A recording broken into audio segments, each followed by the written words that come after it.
Cynthia, what do you have? Well, Kelly and Jennifer, I have two Oklahoma Highway Patrol troopers who have just come out of the building. They've been in there since 9 o'clock this morning, and they were among those who were on the rescue teams. Tell us what you saw and what you were able to do. We saw it's just total devastation is what it is. There's people that you can't get to. The building is just not safe at this time to go in. Craig's been in and helping recover bodies, and he got here first of all, and I was here shortly after him. And like I say, it's just total devastation. You don't know where to start, and it's just trying to get everybody round up. Now we got a storm moving in, and the building's just not secure. You were telling me that the children that you saw was the worst sight. Yes, ma'am.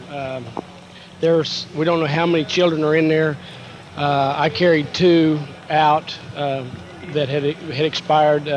There's a lot of, we don't know how many people are in there. I've carried 5 expired people out, and I really can't, but it's just, as you can see, you've got to be careful. The building's not structurally sound, and people are doing their best, and we were able to bring 2 people alive out, though. That made up for the 5 that I had to carry out. As I understand, that's the real incentive, that as you try to find those people alive and survivors and bring them out, that keeps you going. Yeah, it is. You can hear them, but you just can't get to them.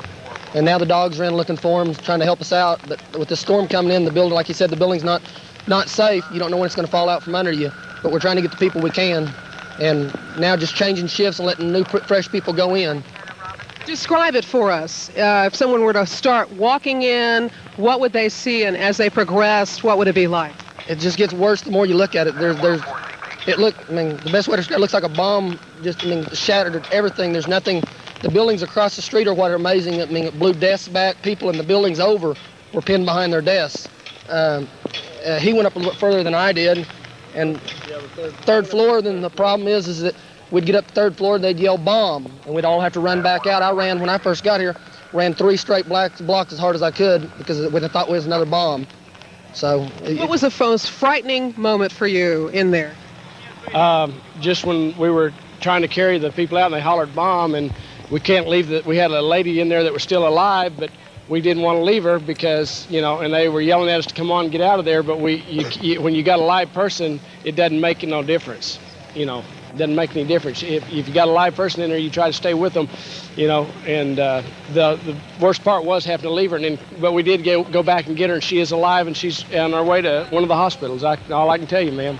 Well, that's a smile that we like to see. One thing we haven't talked about is the emotion that you all must feel when you look at what someone did, deliberately killing people, maiming people, hurting people. How do you feel about what happened today in Oklahoma City, the Federal Building? You would have. The first thing I told him is that who would have thought, Oklahoma City, Oklahoma, that it would have happened. And you just never seen anything like it. We go through tornadoes all the time, and this is nothing like a tornado. It blew the whole. I don't know if you've been up close. It blew the whole side of one building off, and the one across the street, it's 2 stories high, and it's leveled. When you look at it, are you angry? Do you think about who could do this? Oh yeah, you wonder how somebody could be so heartless. You're talking not only human lives but adult lives, but you're talking about children. There was no compassion for anybody, and this is just a cold-blooded killing. This is just cold-blooded murder, any way you put it, Cynthia. All right, thank you, gentlemen, very much, and good work, and we appreciate all your hard work and efforts here today. Good job, thank you. Well, as we tell you here, the rescue efforts continue at the downtown Federal Building. Jennifer?